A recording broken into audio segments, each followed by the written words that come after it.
அத்தனை ஜீவன்களும் எல்லாரும் நல்லா இருக்கும் ஒரு அர்ச்சனை பண்ணி சாமி கிட்ட சொன்னீங்கனாலே பிரபஞ்சம் எடுத்து உங்க மனசு நல்ல மனசும் தெரியுமா தெரியாது.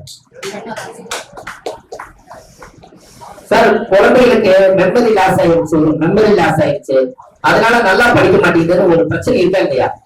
அப்ப நீங்க என்ன பண்றீங்கன்னா அந்த பொண்ணு கட்ட இருக்கக்கூடிய செல்போன் இருக்கக்கூடிய மெமரி ஸ்டோரேஜ் அதிகமா இருக்கிறத ஒரு கம்ப்யூட்டர்ல கொண்டு போய் சேவ் பண்ணி வச்சுட்டு அந்த மெமரி ஒருத்தருக்கு தாராளமா கொடுக்க சொல்லிட்டு புது மெமரி வாங்கி கொடுங்க. மெமரி நல்லா வரும்ல.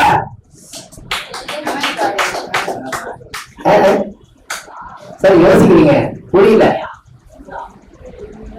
இவங்களை கொஞ்சம் கடத்தி விட முடியாது. இந்த பூராட நட்சத்திரம் இருக்குது அந்த பக்கம் ஏன்னா பூராட நட்சத்திரம் அப்படித்தாங்க இருக்கு. பூராட நட்சத்திரம்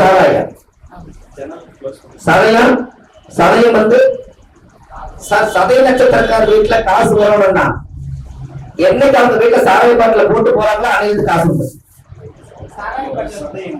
சதயத்துக்கு மட்டும் எல்லா வீட்டுக்கும் இந்த போவாங்க. கரெக்டா சதய வீட்டு வந்து பாப்பாரு அங்கேயே பார்த்து சதய வீட்டுல காலையில பாடல்கள் கேள்வி காணல சதையா. சார் சதய நட்சத்திரக்கார வீட்டுல அப்படியே போகும்போது பாப்பாரு தம்பி பாப்பா இது இடம் நல்லா இருக்கு இங்கே உட்காந்துருப்பாங்க. உட்கார்ந்து குடிச்சிட்டு பாடல் எடுத்து போய் ஓரமும் போட்டாங்க வீட்டுக்கு போவாரு அங்கேயே போட்டுருவாரு. அதுல அது காசு வர ஆரம்பிச்சு சதய நட்சத்திரக்கார வீட்டுல பாடல் போட்டா சார் ராகு வந்து போகணும் புரியுதுங்களா? அதுக்கு மேல போகம். இன்னொரு விஷயம் அந்த கும்பராசிக்கார வீட்டுல குபேரன் பிறந்தது. குபேரன் ராகு பெரும்பணம் புரியுதுங்களா? அதனால அந்த வீட்டுல போகத்துக்கு அதிபதியான பாடல் போடுறான்னு தெரிஞ்சாலே சுக்கரன சுகபோகம் அவங்களுக்கு காசு இருக்குது. அவர் அங்கே குடிக்கிறாரு. சும்மா நீங்க இதை கேட்டுட்டு போய் அங்க இருக்கிற பாடத்தை போட்டு ஊட்ட போடாதீங்க. அது இயற்கையா நடக்கணும்.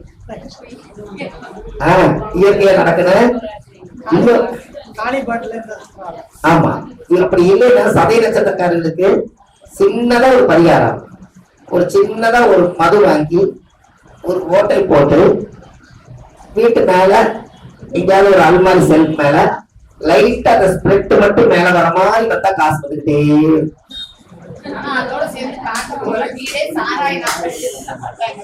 லைட்டா ஓடணும். லைட்டா போடும். அப்படியே ஸ்பிரிட் வெளியே வந்துச்சுன்னா சதய நட்சத்திர கருத்தல் பொருள் மத்தவங்க வச்சுறதை கோபத்தை குடிச்சு போட்டு மறுபடியும் வெளியிடுவாங்க. ஏனுங்கம்மா அவங்க வீட்டுல பாட்டு நடக்கிற பாருங்க போய் போடுறாங்க. இல்ல ஒரு ஹோல்ஸ் போட்டு அவங்க வைக்கிறது காசு வரும்.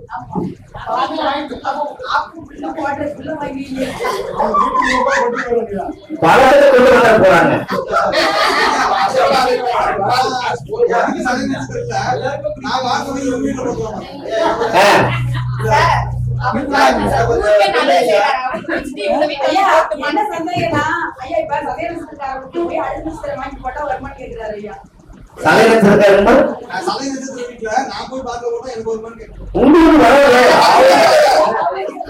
அவருக்கு தானே வரும்.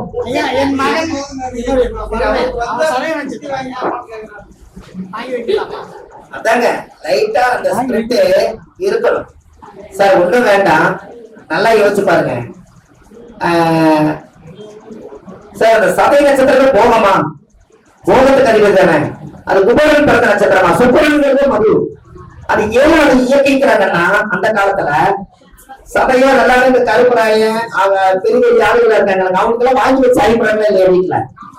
அது ஏமாந்த வீட்டுல சதயம் இருக்கு. அதுல இருந்து அந்த கும்பிடுறதையும் நல்லா இருப்பாங்க. ஆனா நட்சத்திரம் இதனாலதான் பாத்துங்க சார் புரியுதா? பத்து சாமி மூலமா வீட்டுல சதயம் இருக்கும். என்னைக்காவது ஒரு நாள் அவர் இறந்து போனவங்க குடிப்பாரப்பா. அதனால ஒரு ஓபன் பண்ணி வைப்பாங்க. அதுல இருந்து ஒரு ரெடியா இருக்கு. அது சதயத்துக்கு மட்டுமா சார்? எதுக்கு போடுறாரு? அது மட்டும் சதயத்துக்கு மட்டும்தான். குபேரன் காசு எடுத்துருக்குங்க.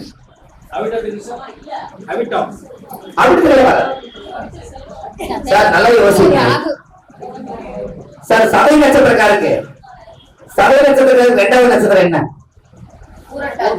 பூரட்டாதி யாரு பிறந்த நட்சத்திரம்? அப்ப குபேரன் பிறந்த நட்சத்திரமா? அப்ப சதய நட்சத்திரக்காரருக்கு குபேரனுடைய படம் வச்சா அவர் காசு வருமா வராதா? இரண்டாவது நட்சத்திரம். இன்னொரு விஷயம், ஊரட்டாதி நட்சத்திரக்கார வீட்டுல கூட்டிட்டு வந்து அவங்க சாப்பிட வச்சு ஒரு நாள் அவங்களை தங்க வச்சு ஓரமா மாதிரி கவனிச்சு தாட்டி விட்டீங்கன்னா அன்னைக்கு காசு வீட்டுக்கு வர ஆரம்பிச்சோம்.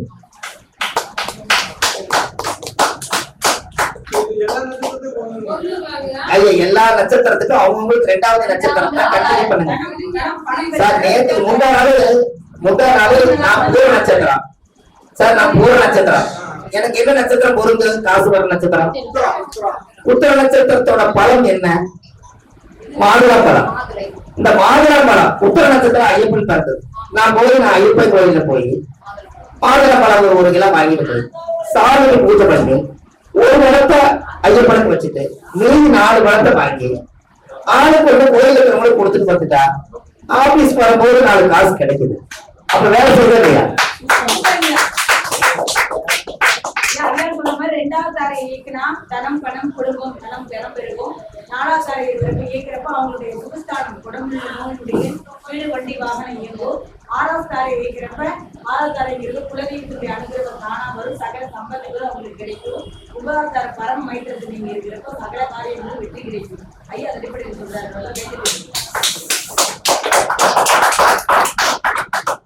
சார். நல்லா யோசிங்க. அதுக்குதான் அப்படியே நான் சொன்னேன், உங்க பேர்ல நட்சத்திரம் வச்சிருக்கீங்க, அந்த பேர்ல நீங்க நட்சத்திரம் வச்சிருக்கீங்க. சரி, அஸ்வினின்னு ஒரு பேராமா. முதல் நட்சத்திரம் அஸ்வினிக்கு என்னமா அந்த பூங்கா சாங்க என்ன வருது?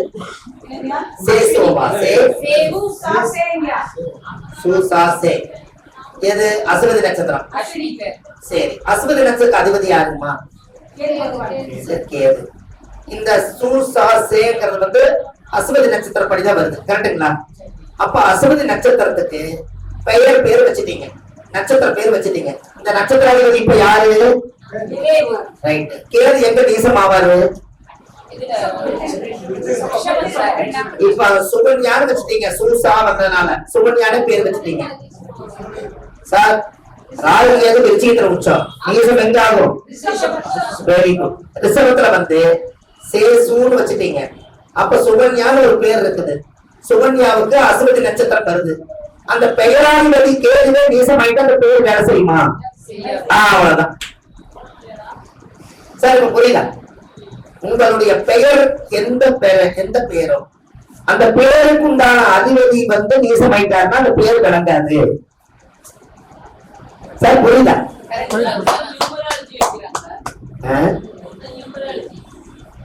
நியூமராலஜி இங்கிலீஷ்ல சேர்த்துக்கிறாங்க, SIM எல்லாம். நான் சொல்றது சூரியன். இப்ப நீங்க நல்லா யோசிங்க. சுப்பிரமணியங்கிறவரு என்ன கடவுள்? சிவராஜங்கிறவரு என்ன கடவுள்? இவங்க 2 பேரும் ஒரு வீட்டுக்கு கொடுத்த சண்டை வந்துடும் இல்லைங்க. சூரியனும் சிவன், செவ்வாய்ங்கிறது முருகன், அப்படும் மகனும் சண்டை. எப்போது சண்டை? அது இந்த ஞான படத்தை சுத்தி வரும் சண்டை. அப்ப இவங்க யாரோ ஒரு பேரை மாத்தினா தானே இவங்க 2 பேரும் உண்மையா நல்லா இருப்பாங்க. அப்ப இவங்க 2 பேரும் முருகன் தான் வைப்பானா, இவங்க சிவன் தான் வைப்பானா? காவலுக்கு சண்டை தானே. இது எப்ப மாத்துவீங்கன்னு கேக்குறேன்.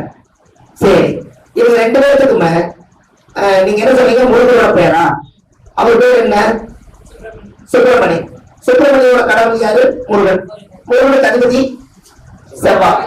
சரி, அவரோட ஜாதக செவ்வாய் நேசமான பேர் நல்லா இருக்குமா? அப்ப பெயராதிபதி நேசமாய் போச்சல்ல. அப்ப நீங்க மாத்தி வைங்கன்னு சொல்றேன் சார்.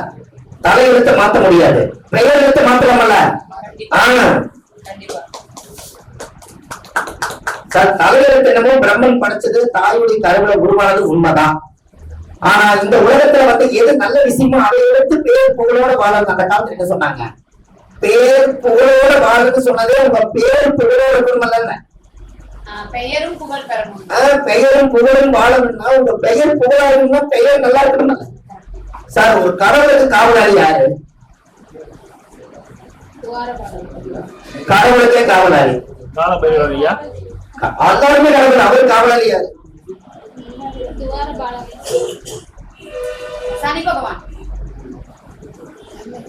கடவுளுக்கு காவலே கூட்டு சாமி தானே சார். கடவுளுக்கு காவலாளி யார்? கடவுளான காவலர். எல்லாத்தையும் விட்டு போட்டு போறீங்க, நகை நட்டு எல்லாம். யாரு காவலா இருக்கிறா? பூசாரி காவலர், கூட்டு சாமி. நான் பூசாரியும் காது கேட்டுச்சு. பூட்டு சாவி தானேம்மா? கரெக்ட். கடவுளுக்கு காவலாளி கடவுள் கடவுள் தான், கரெக்டுங்களாமா? பூட்டு சாவி தான். இந்த சாவி இல்லாம கதவை திறந்து வச்சிருந்தா அவர் ஐயர் நிம்மதியை தூங்க முடியாது. அப்ப கடவுளுக்கே காவலாளி கடவுள பூட்டு சாவி தான்னா நம்ம ஜாதகத்துக்கே காவலாளி நம்ம பெயர் தானே சார். பேர் எழுதாம ஒரு 10 ஜாதகம் கொடுத்து வைங்க, நான் யாரு பாக்குறது எனக்கு எப்படி தெரியும்? அப்ப பெயர் இருந்தா தான் பார்க்க முடியுங்க. இப்ப சொல்லுங்க, சரியா? பெயர் எடுத்து மாத்திரம் இல்லைங்க சார். நீங்க எந்த எந்த கிரகம் உங்க ஜாதகத்துல நல்லா வேலை செய்தோம் கடைசிக்கு நீங்க அந்த பேருக்குலாம் வச்சுட்டு போலாம். ஏன்னா அந்த கிரகம் நீர் வாழ்வு, நீங்க நீர் வாழ்வு இல்ல. புரிஞ்சுங்களா? அங்கேயும் அப்படித்தானே சொல்றாங்க. புரிஞ்சவங்களுக்கு அப்போ ஒரு ஜாதகத்துல நம்ம பெயராதிபதி நீசமானால் அந்த பேரை மாத்தணும், ஏதோ ஒரு மாத்தி கொண்டு வாங்க. இப்போ ஒரு ஜாதக சூரிய நீசம், அவர் சிவராஜன் பேர் வச்சிருக்கிறாரு, அந்த பேர் நல்லா இருக்குமா? ஆனா ஜாதகத்திலேயே சூரியன் கெட்டு போயிட்டாரு.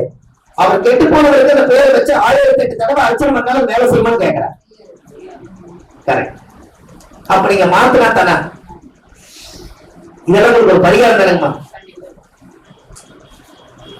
அப்போ நாம கல்யாணம் பண்ணும்போது நம்மளோட மனைவிக்கும் கணவனுக்கும் 2 பேர்த்துக்கும் சரியான பேர் இல்லைன்னா அதுவே பொருத்தம் இல்லை சார். அந்த காலத்துல பேர் பொருத்தம் அப்படி பார்க்கல, இப்படி பார்த்திருக்காங்க. இவரோட பேருக்கு அந்த ஜாதகம் அந்த பேர் பொருத்தம். இப்ப நீங்க நல்லா யோசிங்க, பெயர் பொருத்தம் நல்லா இருக்கணும் அப்படின்னா நீங்க ராமர் சீதை மாதிரிங்கிறதெல்லாம் கான்செப்ட் வேண்டாம். உங்களுடைய நட்சத்திரம் நான் பூர நட்சத்திரம் ஆகிறேன், எனக்கு உத்தர நட்சத்திரம் பொண்டாட்டி கிடைச்சிருச்சுன்னா கல்யாணம் பண்ணிட்டு காசு வருமா? அதுல என்ன பேர் வந்தாலும் கூப்பிட காசு தராது. 7 நாள் 2 தான் கூப்பிட்டாலும் வருதா? இதான் பேர்.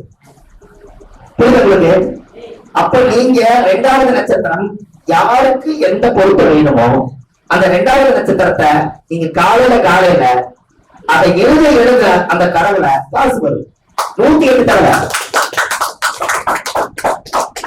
நான் காலையில எழுந்திருச்சு டைம் இருக்கா, சாமியே சரணமையப்பா 108 தடவை, சாமியே சரணமையப்பா, சாமியே சரணமையப்பா 108 தடவை எழுதுனா இந்த 108 அர்ச்சனை இங்க நான் பண்ணிட்டு இல்லைங்க. ஐயப்பனை நான் கூப்பிட்டேன், ஐயப்பனோட வேலை என்ன? எனக்கு 2வது நட்சத்திரம், ஏதோ ஒரு வழியில விட்டு போன காசு வரும். ஐயா புரியுதா? அம்மா தாமரை தீர்த்தத்தை சொன்னாங்க, சொல்லுங்க அப்படின்னு. அதான் சொல்லாம போயிட்டு நான் சொல்லுவேன் அப்படின்னாங்க. அம்மாவே சொல்ல வைக்கலான்னு நானே பார்த்தேன். ஆமா அது ஏனுமா அப்படி இல்ல, நீங்க ஐயா வயசு மிமிக்ரி பண்ணிருங்க அவ்வளவுதானுங்கம்மா. அதாவது என்ன அப்படின்னு கேட்டீங்கன்னா, காசு வீட்டுல எப்போ தங்கணும், காசு நம்மளுக்கு எப்போது வந்துகிட்டே இருக்கணும்னா மகாலட்சுமி எதுல உட்கார்ந்து இருக்குதுங்க? தாமரையில உட்கார்ந்துருக்கு. அப்ப நீங்க தாமரை பூவை தண்ணியில நைட்டே ஊற வச்சு காலையில நீங்க பாத்ரூம்ல குளிச்சுட்டு இதை ஒரு கும்ப தீர்த்தமா எடுத்துட்டு போய் தாமரை தீர்த்தமா நீங்க வெள்ளிக்கிழமை காலையில ஊத்துனீங்கன்னா மகாலட்சுமி உண்மையான மகாலட்சுமி தீர்த்தம் தெரியுமா? காசு வரும். ஆமா புரியுதா சார்? தாமரை இருக்கு இல்லைங்களா, மார்க்கெட்ல தாமரை வாங்கி நைட்டு பக்கெட்ல ஊற வச்சு அது எசன்ஸ் எல்லாம் என்ன ஆயிரும், நைட்டு ஊறி காலையில ஒரு குடத்தை ஊத்தி வச்சுக்கோங்க. பாத்ரூம்ல நீங்க எப்பவும் போய் குளிக்கிற மாதிரி குளிச்சு முடிச்சுட்டு கடைசி தீர்த்த தாமரை தீர்த்த தலையில ஊத்திக்கங்க, காசு வரும்ல. அதை லைட்டா கையில கோசலை மேம் வந்துட்டு நான் சொன்ன பரிகாரம் செஞ்சு 1 கோடி ரூபாய் இந்த 1 மாசத்துல சம்பாதிச்சிட்டாங்கன்னு சொன்னீங்கன்னா நாங்க எல்லாரும் இப்ப தூக்கம் மறந்து கை தட்டுவோம், என்னன்னு திரும்ப கேட்போம். நீங்க அப்படி சொல்ல மாட்டேன்றீங்க சார். இல்ல அம்மாவுடைய முகம் நான் என்ன சொன்னேன்னா, நம்ம எல்லா சாமிகளுக்கும் பாலாபிஷேகம் பண்ணி அந்த முகத்துக்கு அலங்காரம் பண்ணி பாக்குறோம். என்னைக்காவது ஒரு நாள் பாலாபிஷேகம் நமக்கு பண்ணிக்கிறோமா? பண்ணல. பசுமாட்டு பாலை குடிக்கும் போது உடம்புக்குள்ளதான் இருக்குது. இப்ப ஏன் கூச்சப்படுறீங்க? பசுமாட்டு பால்ல வாரத்துல ஒரு நாள் திங்கக்கிழமை பௌர்ணமி அன்னைக்கு பசுமாட்டு பால்ல பெண்கள் குளிச்சாங்கன்னா அவங்க பாலாத செல்வம் பாலியமா பெருகுவாங்க. எப்படி ஆண்கள் குளிக்கலாம், தப்பு கிடையாது. பெண்களுக்கு முக்கியத்துவம் கொடுக்கறேன்.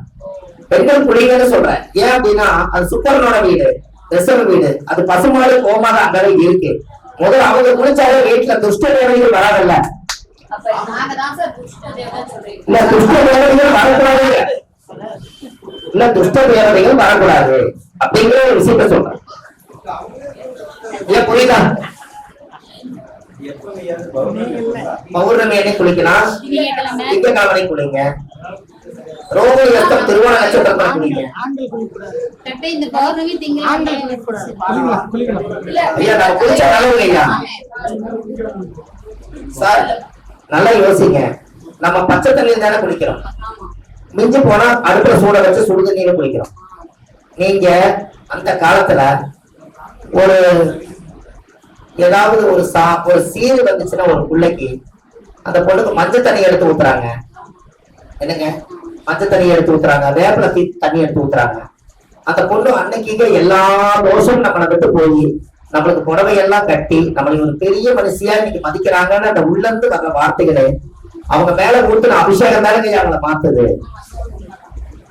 இங்க உள்ள ஒரு திருக்கோயில், இதுக்குள்ளே ஒரு கோயில் இருக்கு. இதுதானே சிவனை உருவாக்குச்சு. சிவன் இதுக்குள்ள இருக்காரு. சிலையை வடிவச்சது ஒரு கடவுள், ஒரு மனிதன் தான். அப்போ ஏற்கனவே கல்லுக்குள்ள சிலை இருக்குதுங்கிறாங்க. கல்லுக்குள்ள சிலை வேண்டாத கற்களை விலைக்கு பார்த்தா உள்ளுக்குள்ள சிலை இருக்கு. அதை எடுத்துக்குள்ளதான் கோயில் வச்சிருக்கு. சிலை நாம செதுக்கல, ஏற்கனவே செதுக்காமே உள்ளுக்குள்ள சிலை இருக்கு. அதே போலதான் இந்த உள்ளம். நீங்க ஒவ்வொரு நாளும் ஒரு தீர்த்தத்துல குளிக்கும் போது உங்க உடம்புல ஒரு நறுமணம் இருக்கு. அந்த நறுமணமே நம்மளை ஒரு ஆரோக்கியமா வச்சிருக்குது. 9 நவதானியத்தை நீங்க நைட்டு பக்கெட்ல போய் ஊறவை, காலையில எழுந்திரிச்சு அந்த குளிச்சுட்டு சோப்பெல்லாம் போட்டு குளிச்சு நல்லா தண்ணியெல்லாம் ஊத்தி கழுவிடுதப்பா அந்த நவதானியமும் ஒரு குடம் நிறைய தீர்த்தம் எடுத்து நவதானியம் தீர்த்தமா எடுத்து தலையில ஊட்டுங்க. 9 பேர் வேலை செய்யுங்களா? சார் நம்ம எல்லாமே எல்லாம் கஷ்டப்பட்டு சம்பாதிச்சு கடவுளுக்கு சமர்ப்பணம் பண்ணிட்டா அப்புறம் நம்ம எப்படி வாழ்றது? சார் எல்லாமே கடவுளுக்கு தானே உங்களை நீங்க எப்படி இயக்கணும்னு கேட்க. நம்மளோட நம்ம உடம்புல இப்ப நீங்க பாருங்க, ஒருத்தர் செத்தா சுடுகாடு கொண்டு போய் போடுறாங்க. அப்ப ஒரு கோழி செத்தா வயிறுதான் சுடுகாடு. இதுல இந்த தீட்டப்பட்ட கேட்கிறேன் என்னங்க அவர் கஷ்டப்பட்டு ஒருத்தர் கை தட்டுறாரு. சார் ஒருத்தர் இறந்துட்டாங்கன்னா சுடுகாட்டுல புதைக்கிறாங்கன்னு சொல்லிட்டாங்க. அப்போ ஒரு சாவல ஒரு கோழியோ இறந்துருச்சுன்னா கண்ணு முன்னாடியே பொசுக்கி வாட்டி இந்த வயிற்றுக்குள்ள போட்டு இதுக்கு அந்த கோழிக்கு சுடுகாடு வழி போச்சு. அப்ப இங்கதான் பிரச்சனை. இது எப்ப இந்த தீர்த்தத்தை ஊற்றி அந்த தோசத்தை கழிப்பின்னு கேட்கிறேன். அப்ப இனிமேல் செய்யலாம் இல்லைங்களா ஐயா? இனிமேல் செய்யலாம். பன்னீர்ல ஒரு நாள் குளிக்கலாம், பால்ல ஒரு நாள் குளிக்கலாம், நவதானியத்துல ஒரு நாள் குளிக்கலாம் இல்லைங்களா ஐயா?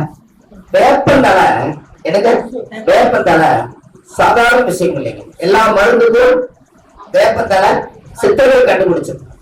அந்த வேப்பந்தலையில மாரியத்தை பார்த்தா ஒரு வாசல்ல திருப்பொடி போட்டு ஒரு பானையில தண்ணி ஊத்தி வேப்பலைக்கு உள்ள வச்சிருவாங்க. அந்த வேப்பலையில சூரிய ஒளி தண்ணியில வெளியில படும். அப்புறம் அந்த அம்மா ஆத்தா இறங்கும் போது இந்த தீர்த்தம் எடுத்து அவங்க தலையை எடுத்து ஊத்துவாங்க. அந்த அம்மா அதுல இருந்து இறங்கிருச்சுன்னா முத்து போடாது. கரெக்டுங்களாமா? கரெக்டுங்களா?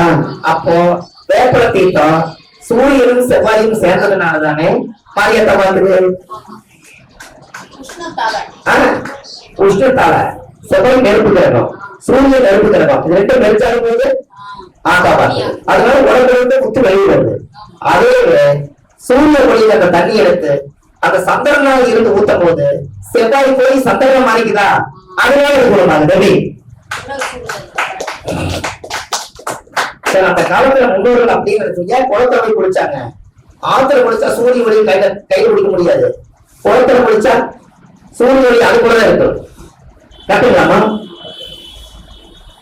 சூரிய ஒளி குளத்துக்குள்ள இருக்கிற அந்த ஜீவகாந்த சக்தி அந்த குளத்துக்குள்ளேயே இருக்கும். நீங்க போய் குளிச்சீங்கன்னா அந்த தண்ணியில குளிக்கிற சக்தியே வேற. அதனாலதான் தண்ணி போட்டாங்கன்னா குளத்துல குளிச்சாங்கன்னா ட்ரிங்க்ஸ் சாப்பிடுறவங்க ட்ரிங்க்ஸ் நிப்பாடிக்கலாம். இதெல்லாம் தெரிஞ்சுக்கணும். நீங்க போட்டுட்டு இப்படி வந்துருக்காங்க. அதனாலதான் சொல்றேன். ஏன்னா அந்த ஒரு தவளை இருக்குது இல்லைங்களா, தவளை குளத்தை விடணும். எது? ஆமா, கிக்கி கத்தும். அதோட உமிழ்நீர் போய் அந்த உமிழ்நீர் தண்ணீர் போய் பற்றும். பெற்றிருந்தாலும் இப்படி மேலாக மிதக்கும். காலையில சபரிமலைக்கு மாலை போட்டு போறவங்க அந்த நதியை போய் குளிப்பாங்க. அது 3 வரை குடிப்பாங்க. அதை குடிச்சு 48 நாள் பொங்கல பார்க்கறதுக்கு முன்னாடி காலையில 5 மணிக்கு குடிச்சிட்டு சாமியை சரணமையப்பா போட்டுருவான். இப்ப 48 நாளும் அந்த உண்மையில அந்த தவளை உணவிட்ட நீரை குடிக்க அந்த தவளை நீருக்கு ஆள்கால் ஒத்து